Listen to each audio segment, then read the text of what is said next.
What is going on, OWS Fam, Fantasy Fam? Welcome to the first DFS Lab of Week 3, where Keegan and I will be talking about the slate, talking about last week, and putting together an early roster that allows us to take a look at what this week's slate offers. This week is very different from Week 2 in a number of ways. We'll get into some of that today. We'll get into some of that again on Thursday, on Friday, on Saturday.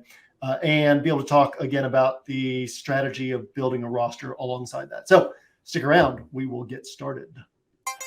1 week season. Yo. All right. So we were hopped on right before we went on air, started chatting, and you asked me how my week was. I asked you how your week was. And then I told you that Goldie just finished an hour and a half long fit. So we decided to start recording while she's being quiet and also have this conversation on air where it's fresh. So Keegan, how was your week 2? Crazy thing. I just had a really busy week, right?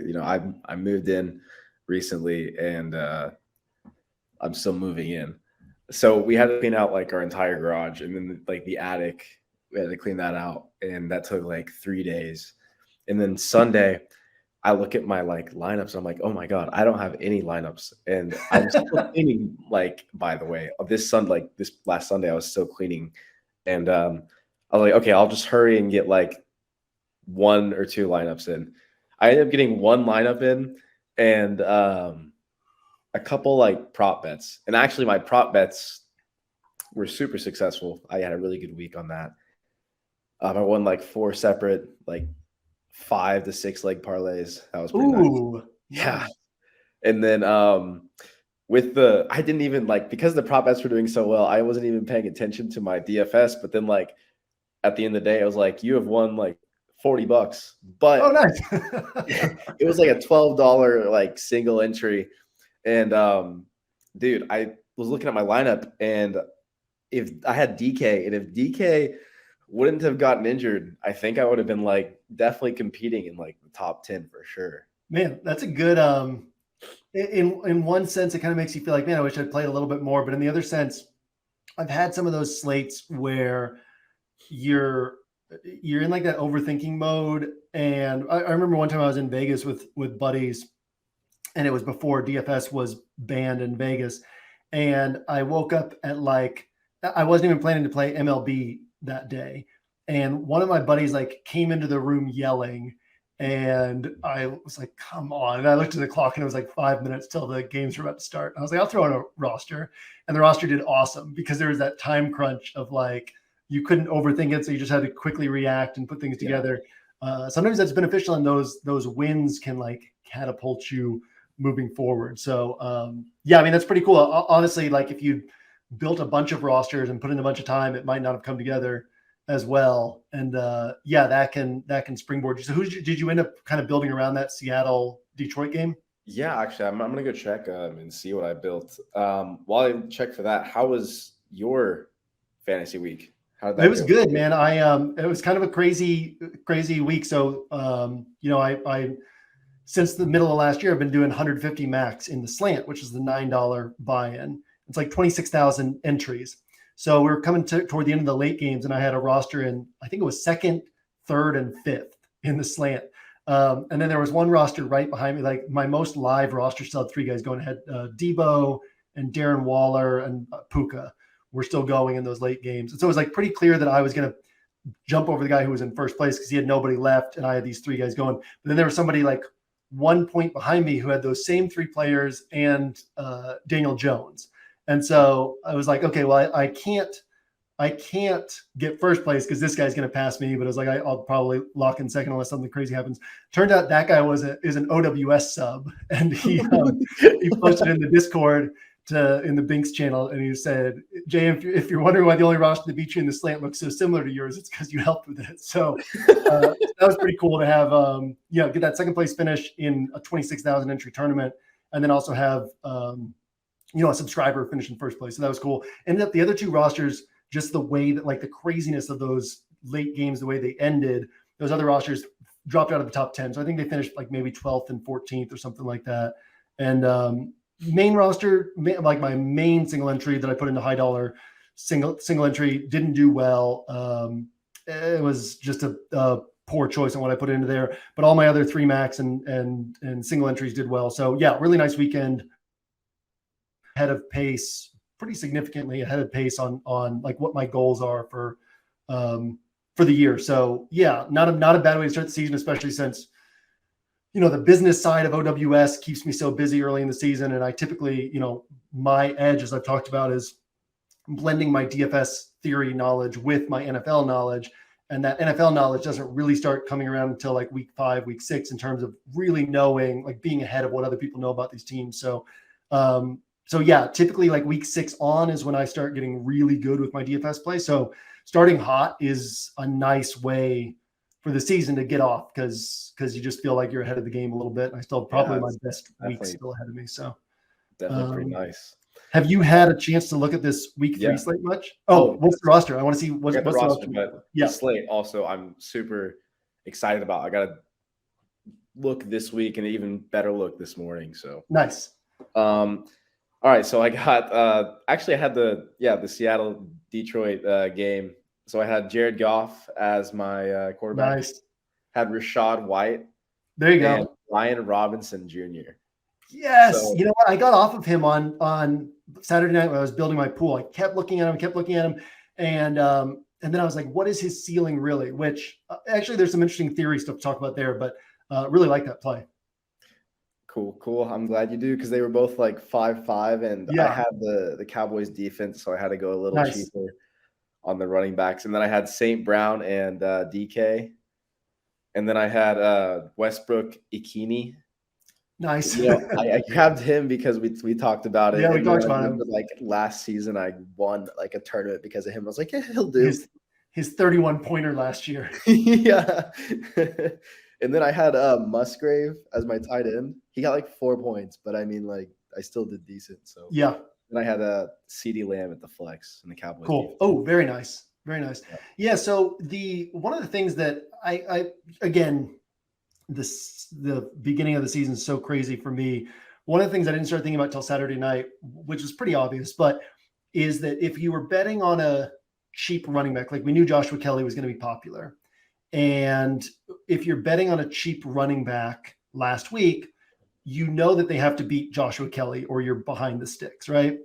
Now, at the same time, we also knew that Josh Kelly was on paper pretty bad chalk, just because he was playing literally the best run defense in football, and a run defense that's so good that they face far more pass attempts per game than any other team in the NFL. That was all year last year. In fact, I think we're now in our props insider package on OWS. I think we're now 7-0, just taking the over on pass attempts for quarterbacks against Tennessee, because every week teams pass the ball a ton against Tennessee. So it was like Joshua Kelly wasn't going to have Austin Eckler's pass game role, and he had this horrible matchup on the ground, but you knew he was going to be popular. So like I had, I think 30% Zach Moss, and then like another 25% Rashad White, and ended up off of Brian Robinson. But same type of thing where it's like, you can't just, in those situations, you can't just take the cheap running back in a vacuum. You have to take that cheap running back thinking about the strategy of, I'm competing against this other cheap running back. And so like this guy has to outscore him. And if he outscores Joshua Kelly by a significant amount, then you get a significant edge on those rosters. So what I ended up doing also was I paired a lot of went out of my way to pair a lot of my Zach Moss and Rashad White with Keenan Allen. Because if Joshua Kelly was having a bad game, that increased the chances of Keenan Allen having a good game. And so it's like, you not only are you beating these Joshua Kelly rosters, but you're getting the points that the Joshua Kelly rosters aren't getting. And so yeah, little things like that can make a big difference. And if you're watching this, it's your first time watching the show, or you're newer to this show, these are the types of things we try to think about in terms of what wins us tournaments as opposed to just what gets us points. Side note on that, if you're new to this show, this is kind of the idea is, Keegan's been playing DFS since 2020, playing seriously since 2021. I've been playing since 2013, been playing high stakes tournaments since 2014. And so, yeah, the vibe here is kind of Keegan is asking questions, continuing to learn about DFS play. And obviously I'm always continuing to learn as well. That's how we stay sharp on things, but being able to kind of chime in from like a deeper level. And this is what I do full time. This is what Keegan does on the side. So being able to chime in from a deeper level of understanding of what we want to be looking for. And hopefully that helps you as the listener, as the viewer, understand what you should be looking for in order to take down first place in tournament. So yeah, man, I'm 2 weeks in. Like I said the other day, I hadn't had a profitable week one since 2017, which was the year before we started OWS, just because it is so crazy leading up to the season. So yeah, I had a couple second place finishes already. No first place finishes yet, but mathematically that's pretty tough to do. So I'm excited about the way the season started and excited to get to week 3 where it's like I haven't even looked at the over unders because that comes deeper in my process, but I know that Minnesota and the Chargers is like a much higher over under than all the others. And we have like all these other games that are kind of middling or like not that exciting. And so there's a few spots that are interesting to me. I think that Buffalo is capable of putting up points against Washington. I think that we've seen it a lot in the past, more so when Tyreek Hill was in Kansas City, but we've seen it a lot in the past where people are like, oh, but Kansas City's just going to blow out this team, so we can't play Patrick Mahomes. Did you know that Isaiah Pacheco's best game in Kansas City is like 16 DraftKings points? Like they just don't use the running backs. Like, so these games, these complete domination games from Kansas City usually are still like 32 to 35 point DraftKings games from Patrick Mahomes. So I think that's interesting. And then there was one other, man, like Baltimore is a Super Bowl contender. Like their team is really good this year, like on all sides. And the Colts kind of gave the Jags a hard time. Obviously the Jags are in that upper echelon and then looked good against the Texans, who are in that lower tier of teams. But this is the sort of spot where I could see Baltimore just dog walking Indianapolis and putting up a ton of points, having a big game. So yeah, those are kind of some of the spots that I'm seeing. And then there's Atlanta and Detroit, which is kind of very interesting just because you have there's like that top tier of NFC teams, San Francisco and Philadelphia and Dallas. And then these two teams are in that next tier alongside like Seattle and New Orleans, where probably make the playoffs, both these teams and competitive teams. And certainly a lot of point potential in that game, even though Atlanta runs the ball a lot. They're an explosive run team. So yeah, there's some hidden gems. I've kind of gone through all the games, obviously, as you know, listened to all the press conferences yesterday, gone through all the games in my mind 3 or 4 times. And so, yeah, I think there's more to find than it looks like on the surface, but that Chargers Vikings game is clearly the top tier. So yeah, those are my thoughts. I want to throw it over to you to see kind of what you've been working through in your mind as you looked at this slate. Actually pretty much the same thing. I didn't necessarily look at the Ravens game though, like at like a broad view. I probably should have. Let me go over to my DraftKings and just get a look, see real quick. So Colts, Ravens. Okay, yeah. Lions, Falcons is also one that I was like looking at. I mean, I think everybody probably is as well, but Jags, Texans is one I was looking at. Yeah. You're right. I mean, it's interesting, man. There are games that like, and the pricing on the Chargers and Vikings is so prohibitive. It's so prohibitive to where we've seen the Chargers play poorly, but they're going to sell out to stop Justin Jefferson.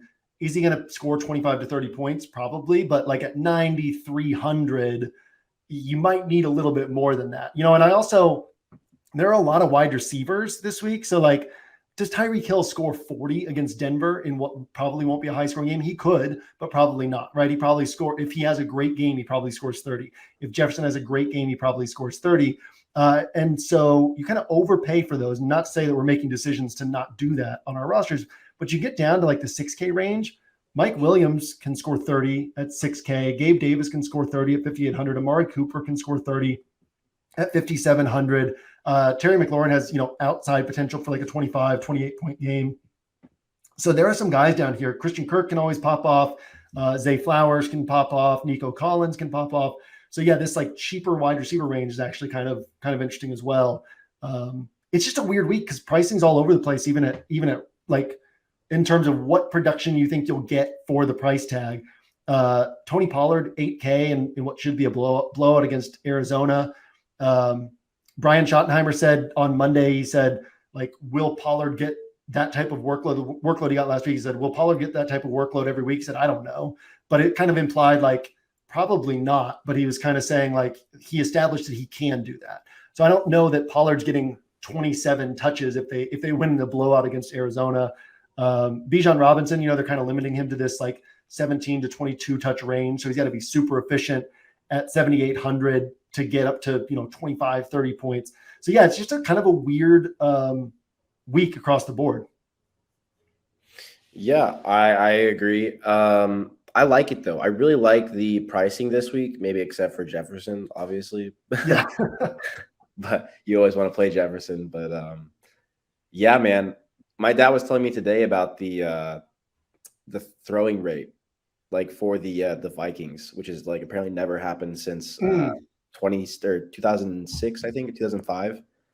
The Vikings are like the number one team, like passing rate. So they throw, I think 76% of the time is what he's saying. I got some notes for you on that though. So I wrote these down. These are quotes from Kevin O'Connell, their head coach, this week. We need to run the football. He said they haven't been able to run the football because they're behind the sticks, like they're not running the ball well. So they run and then they end up in like 2nd and 10, 2nd and 12. And so it's like this is like a pass heavy team, and they were last year and they will be again this year. So it's about running the ball to set up the pass, but they do want to run more. And then another quote, we've got to run the football more. He said those exact words again. It'll help our whole entire team. Definitely a main focal point.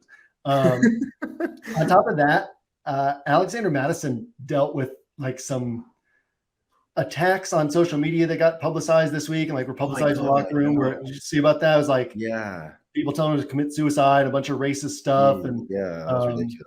I think his wife and brother got involved trying to defend him. And so then that kind of like seeps into the home. And, he came and talked to Kevin O'Connell and just let him know that he was dealing with this. And so then this became a story in their locker room. So between Kevin O'Connell being like, we've got to run the ball more, it's going to help the whole team, and this going on with Alexander Mattison, like I can see this being an emphasis this week for the Vikings. At the same time, I don't know that necessarily makes Alexander Mattison a slam dunk play. Certainly elevates the chance of him having a good game. But Dalvin Cook, I think it was 3 or 4 times last year that he topped 20 points. And it's not like Dalvin Cook just became so much worse as a runner. It's just that this Kevin O'Connell offense doesn't, like the old Vikings offense from a few years ago, it was a Kubiak offense. Everything was built off of the run. Everything was built off of outside zone runs and then like the play action off of that. Whereas this Kevin O'Connell offense is more of a Sean McVay offense, which is, sure, we're going to run it, but we're passing the ball. And so I don't know that Alexander Mattison becomes some slam dunk play. And I don't know that even takes away from Justin Jefferson's target total, but it's interesting information to have in terms of what that could do to this game, right? It could slow down drives a little bit. It could lower scoring a little bit. So definitely a chance that they're not passing quite as much as they have in some of these other games, because that's clearly not what they're wanting to do. So yeah, I thought that was, I was at the Oakland airport yesterday, listening to that press conference. It was like whipping out my phone to like I rewound it, wrote down the exact quotes to make sure. But yeah, that's definitely something I'm paying attention to this week. Okay. Yeah, for sure. Injury wise, obviously, Nick Chubb is out probably for the season. That was terrible. That looked horrendous. If you guys saw the replay, if anybody did, obviously not good. St. Brown, I don't know injury wise if he's, it says day to day. I think it might have been this RotoWire report on DraftKings that said cramps like initially, and it was like, but he missed a chunk of that game. And he missed practice today, I believe it was, and they're kind of not giving information on it yet. So yeah, we don't know about that. We don't know about Austin Eckler, which definitely impacts the slate, because now we have, again, Joshua Kelly's not going to go out and catch 8 passes, but he is going to get, 15, 18 carries in this spot against Minnesota, maybe even a few more than that. He could push for 20 touches in this spot. So he's more viable. The Browns, I don't know if you saw this, they went out and re-signed Kareem Hunt. Yeah, I did see that. So Hunt's back. And Jerome Ford he looked really good the other night, but he's also taking on this Tennessee defense that Jamal Williams was chalk in week 1. They shut him down. Joshua Kelly was chalk in week 2. They shut him down.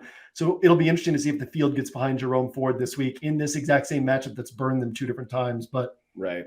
Obviously the upside there is in pass catching. So if Kareem Hunt's back, I don't know how quickly he'll be up to speed, but if he's back, that definitely takes away some of Jerome Ford's pass catching upside.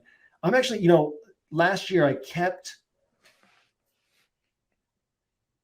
no way they're this bad. Like look what Mike Evans has done weeks 1 and 2. So I kept coming back to them and being like, man, Mike Evans is going to have one of these games. And I think he did end up with like a 50-pointer deep into the season, but every other game was like under 20 points last year.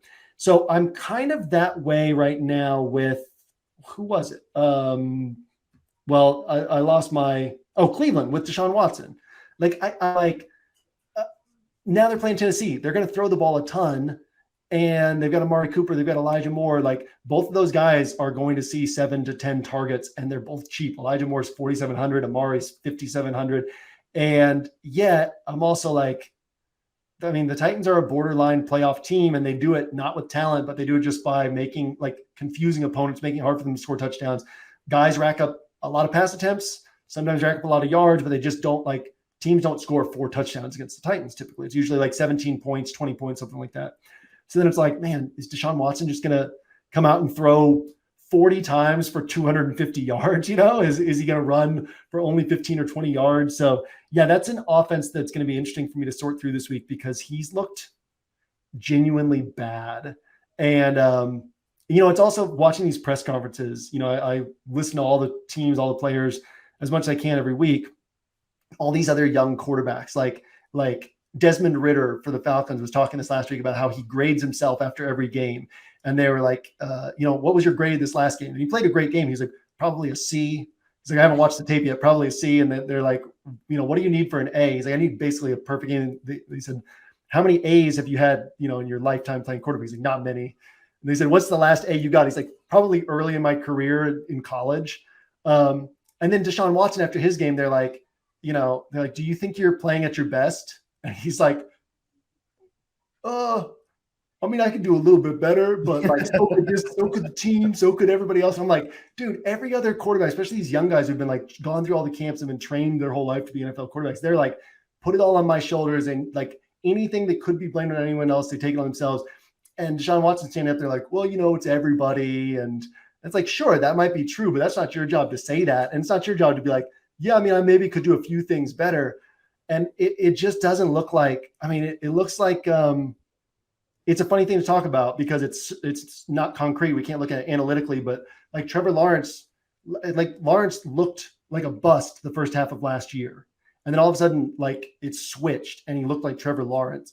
And he said it all started on a 4th and 1 or 4th and 4 or something like that, deep into a game that Doug Peterson called for them to go for it. And he said the confidence that Peterson showed in him to go for that play, and then the fact that the Jags got that play and then won that game, it just started him rolling and believing in himself again. And it's almost like Deshaun Watson, from all the negativity, which obviously he brought on himself, but it's it's broken him as a competitor, it's and we're obviously we're really reaching in terms of how much we understand and what we can know without knowing a person, but he doesn't look like the same guy. And so, that's a long way of saying that offense really intrigues me this week, but that happened to me so many times with the Bucs last year that I'm interested to see where I go in that direction.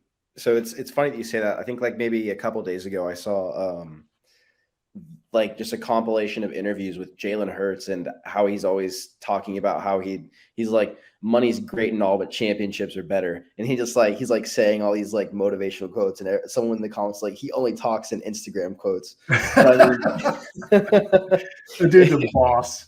It was great though. He had that drive that you're talking about with these younger quarterbacks. I remember mic'd up before the Super Bowl. They're sitting on the bench and he looked at AJ Brown. And he said, I forget exactly what it was. But he said something like, it's like we were born to be here. This is our destiny. That dude, man, that nobody works. I remember last year he said the rent is due every day. That dude, his mindset is just constant growth. And I a lot of these a lot of these young quarterbacks, a lot of these young players, that is their mindset. And yeah, man, like seeing a Deshaun Watson interview after seeing all these other like press conference, like seeing all these other guys, it stands out as like, this is not the guy, you know. It's, and you think about how much better their offense was last year with Jacoby Brissett, which granted, like to me, Kevin Stefanski, their head coach, you know, offensive coordinator, he's not the best fit for, or I should say offensive mind. He's not the best fit for Deshaun Watson. What he wants to do, what Deshaun Watson wants to do, or what Deshaun Watson's strengths are. But Jacoby Brissett, you know, could just play within the offense, deliver the ball. Like Amari had all these big games last year with Brissett. And Watson came on and just like kind of fell off. And so, yeah, I mean, I don't know. That's an interesting spot to me in terms of there's a lot of upside there. We want to look for those ones where people are down on it and it can pop off. But then we also don't want to be so optimistic, you know, that we're rostering Brady and Mike Evans for the 6th time and waiting for it to finally happen, sort of thing. Hey, I don't know. But yeah, why don't we go ahead and get to a roster? I'm curious to see where you want to start this week in terms of teams, positions, all that. I'm trying to think because I really like the roster that I built this morning, and it was because of I was looking at St. Brown and I was basically building it on the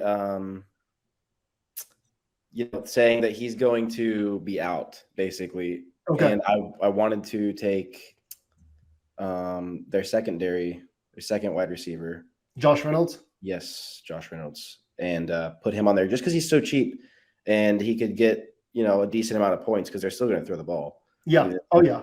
Yeah. Out. So that was my thought process, and I didn't actually like pair him with the quarterback though. I just had him as a play, kind of like a starting point. Yeah. Yeah. And if you think through it, right, like what are Goff's chances as a pocket passer of having a 27-point game or 27, 30-point game without Amon-Ra St. Brown? You know, like they're obviously lower than with Amon-Ra St. Brown, but then what are Reynolds' chances of having a big game without Amon-Ra St. Brown? Probably higher. Obviously he gets a little bit more defensive attention, but he's going to get more targets. And we can have perceptions about a player. You know, Reynolds was probably before you were in high school, so you weren't like paying close attention to the NFL. You weren't doing DFS, but Reynolds was drafted by the Rams, and he was supposed to be like a big piece for them and never really developed.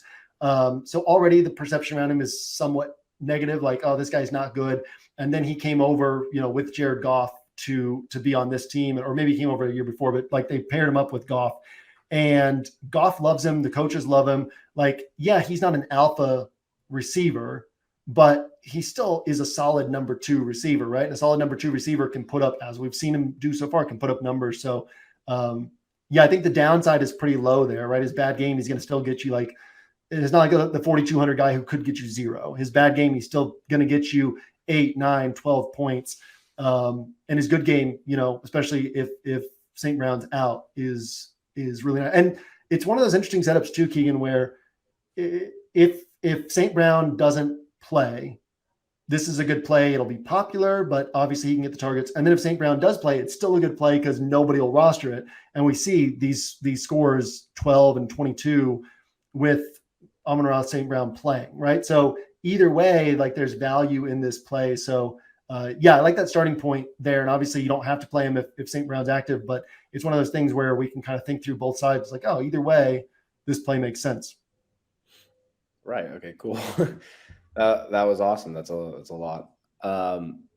I then probably would go on to like the game environment and, you know, just pick out whichever one I'd like.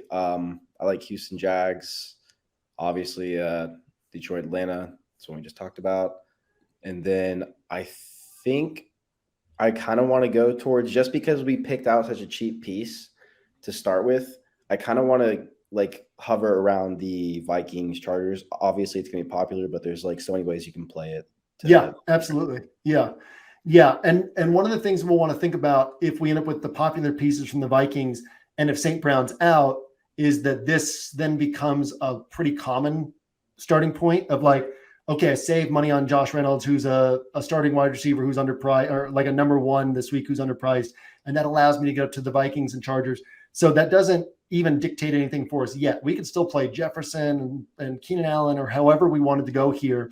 But then we want to think about that deeper into our roster because we want to think about this is great for points, but then what's great for differentiating us on the back half of our roster. So a lot of times we find the differentiation on the front half, but if we don't find it on the front half, we just need to be aware of it so we can find it on the back half. One way to find the differentiation is play Mike Williams instead of Keenan Allen. And, Mike Williams, we didn't really see it week one. It was such a weird game for the Titans for the Chargers in week one against Miami. They ran the ball way more than they typically do.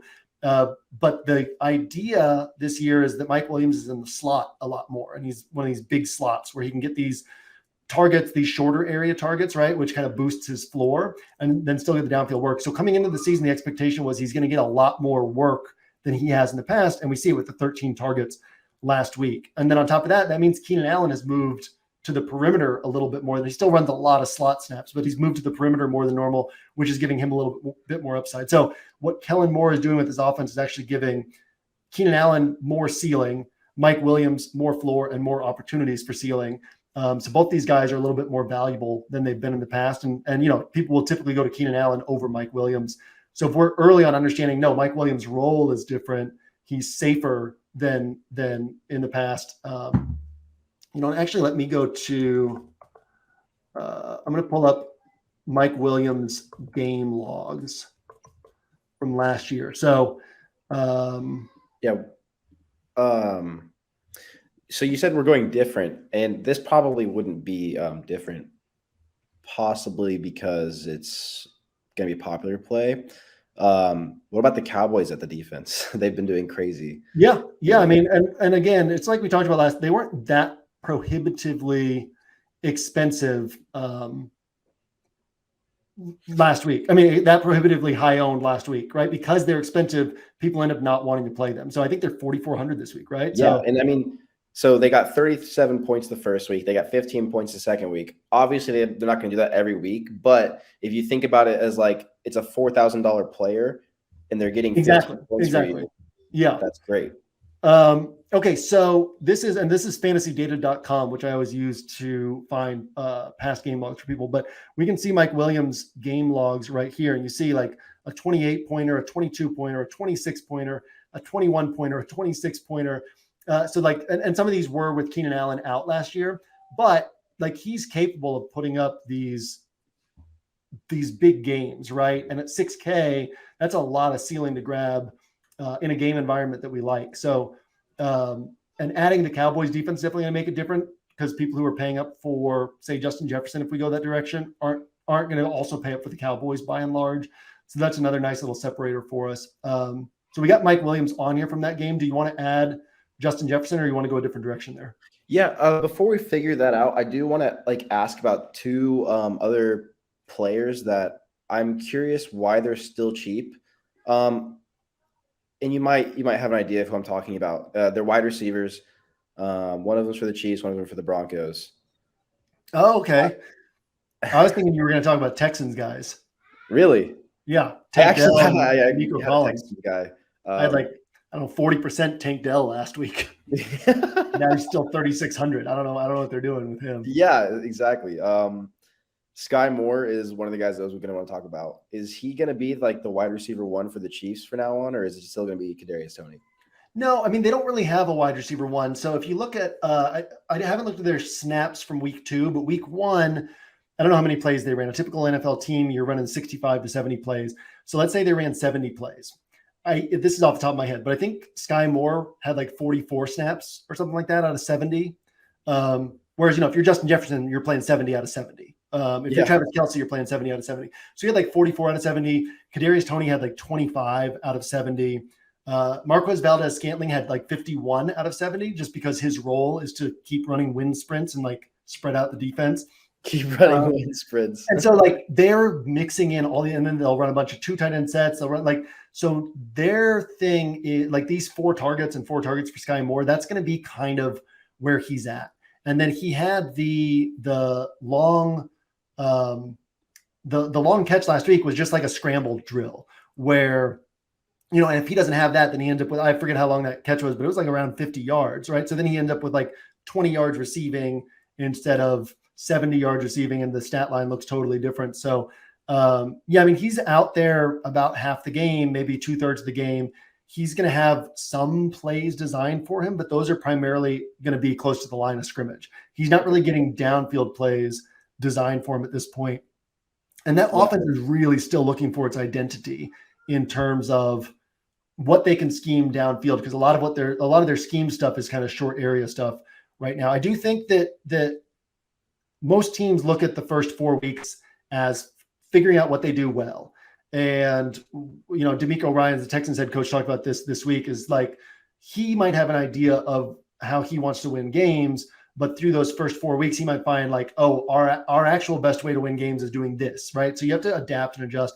And so by week 5, we might have a more consistent top 3 wideouts on Kansas City.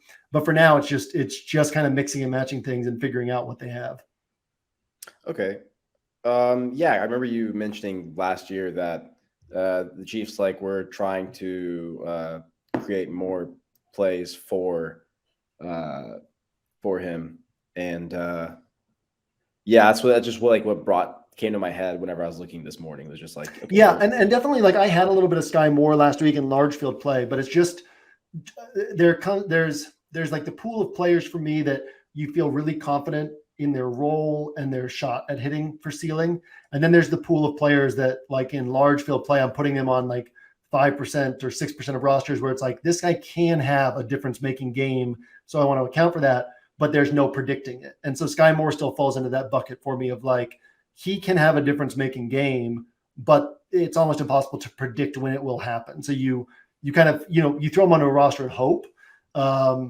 But because of that, in like single entry small field, he's usually not being played at a high level. So if he hits, you really don't have to worry about him too much in those contests. But if you have him, it's nice.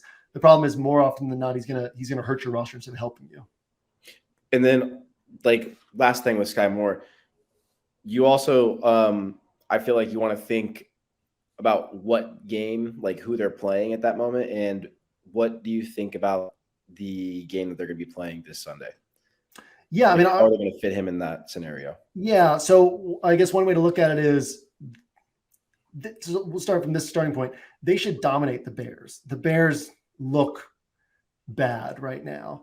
And one of the things that I'm going to talk about this some more on the site this week, but last year, second half of the year, remember, Justin Fields had this like resurgence and all of a sudden went from looking like a bust to looking like this really good quarterback.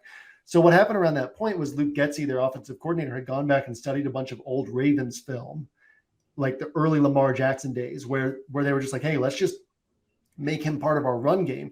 And they did that with Justin Fields. And then they came into this year and decided like it's time for Fields to take the next step as a quarterback and like be a pocket passer, I guess. But I think he has like 4 designed runs on the season, something crazy like that. Whereas last year it was like 8, 9 designed runs per game. And so they're basically taking this tool and misusing it. And then this Kansas City defense is like way better than I think people realize. So that's this sort of spot where the Bears are going to have a hard time on offense. Kansas City's not going to have a hard time with the Bears defense. So from that standpoint, yeah, you could see maybe Andy Reid's like, hey, let's see what it looks like to try to get some extra touches to Sky Moore, to Kadarius Toney.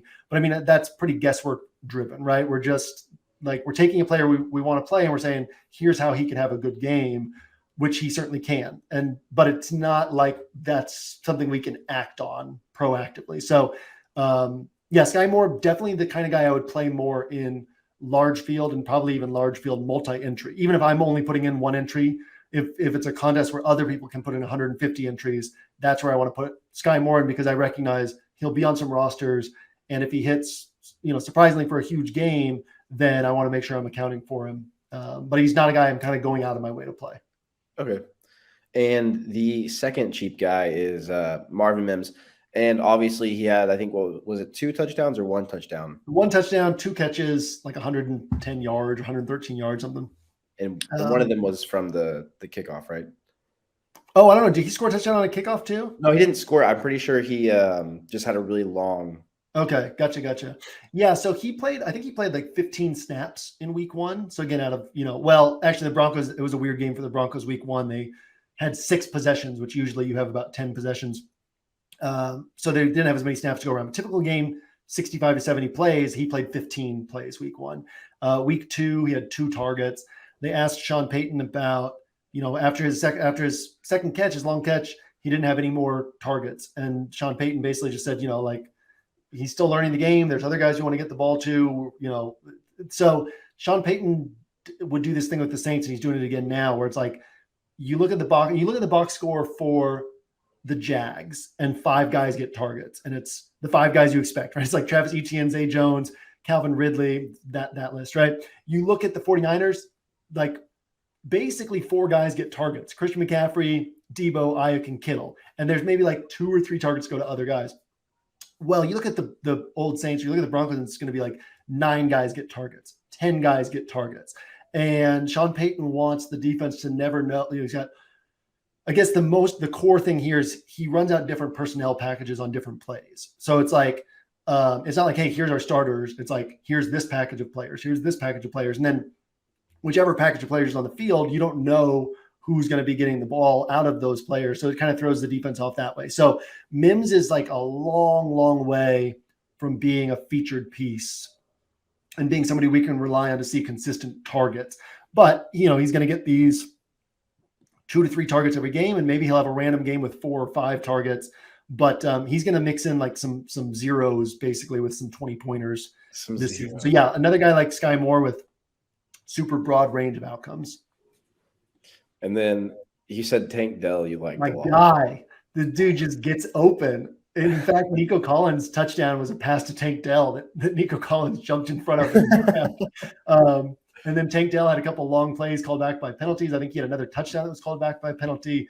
Yeah, man, this dude just gets open. And granted, the I'm not really sure yet how to process this because the Jags play a lot of zone and they're super fast. So, already zone, you got to find these tight windows and everything has to be read correctly. And then with the speed the Jags have, they can close up these windows quickly. So it's not as easy as, your man covering Tank Dell. What I kept saying last week was there was like multiple clips that came out throughout training camp of him making NFL starting cornerbacks fall down, or just like he would lose them by 5 yards because of how hard he'd come out of his breaks or how well he'd sell what he wanted them to think he was doing versus what he was actually doing. But if you're in zone, that's less opportunity for his route running chops to just bust him wide open. And so, I don't know. Like, I'm interested to see how the Texans play this week, but Tank Dell is, I said it last week that he should be priced at like 4,900, and he still should be priced at like 4,900 or maybe a little bit above. Tougher matchup this week, but he's a guy I really like. Right. Did you say something else? Sorry. Oh yeah, I said he's still going to get targets, right? Still going to get targets. Exactly. And probably the Jags score points. Probably the Texans have to throw a bunch again. So all the Robert Woods, Nico Collins, Tank Dell, they're all kind of in the mix this week. Okay, awesome. Do you want to go with him or should we go somewhere else? Yeah, if we throw him in, we can kind of free up some salary. We've talked about him. We've also spent, 43 minutes so far on the show. We usually theoretically try to keep the show to 30 minutes, which we never do. But let's go ahead and throw him on because then we can kind of just get a sense of what a roster might look like, what the salary available is, and all that. All right, that's what we got. All right, so we got JJ, we got Kirk Cousins. We still have, if we go with a cheaper tight end, we still have salary to work with at running back. But then we also have, let's look at the running back position real quickly, actually, and go down to like the 5K guys. Because I think that we have another week. Yeah, like, again, Miles Sanders, he has, I think, 22 touches and 17 touches. They're a run-based team. He's a really good running back. He can beat that Seattle matchup. We have Kelly in that same game, this Chargers-Vikings game. That here's the thing. Kirk Cousins is a pocket passer, right? He's almost 7K. How does Kirk Cousins have a tournament-winning score? It's from a ton of points being scored. And if a ton of points are scored, then Mike Williams and Joshua Kelly can get touchdowns on the other side of the game. So, or we could put Alexander Madison on here, which most people won't have, is like all three of these guys, like Vikings score 5 touchdowns, Madison gets 2, Jefferson gets 2, Cousins throws for 3. So putting Cousins on here as an expensive pocket passer we need to understand that we are now betting on this being a really high scoring game. And so we can complete that bet. And so I say all that to say there's actually flexibility here in the running back range as well. And in terms of other like 5K guys who have the workloads, Miles Sanders, Josh Kelly, Alexander Madison, there's some others as well. But so yeah, we don't have to go cheap at tight end either, but we can go cheap and then kind of figure out what we want to do at running back. Okay, cool. We got Kelly in there. And I was thinking we could get Hawkinson, but I don't know if we can afford that. If we're gonna if we do, throw him in there and let's see how tight this makes things. Okay, there's no 3,700 running backs. Yeah. We go down from the Cowboys defense because obviously we can go a lot cheaper at defense and free up salary for one of these 5K guys, but also Kendre Miller is kind of the Alvin Kamara replacement. Kamara is still suspended one more game. Jamal Williams is out. Kendre Miller is healthy. He missed the first 2 games of the season. So it's this Saints team, right? They still have those Sean Payton principles. Taysom Hill got 9 carries last week. But the other running back is Tony Jones Jr., who's been in the NFL for 4 years, got his first real shot to play meaningful action this last week, scored his first touchdown of his career, his first 2 touchdowns of his career. Whereas Kendre Miller is a guy they drafted, they want to develop as kind of an upside piece. So Kendre Miller at 4,300 is pretty interesting, right? Again, probably doesn't get more than like 10 to 12 touches, but if 4 or 5 of those are receptions, and if he breaks off a big play or scores a touchdown, it's like you said with the Cowboys defense. You spend 4,400 and think of it as like a 4,400 player. It's totally different, right? We tend to want these running backs with locked in workloads. But if we think of it as like a 4,400, 4,300 wide receiver, all the time you get these 4,300 wide receivers who could go for 20 and could go for 5.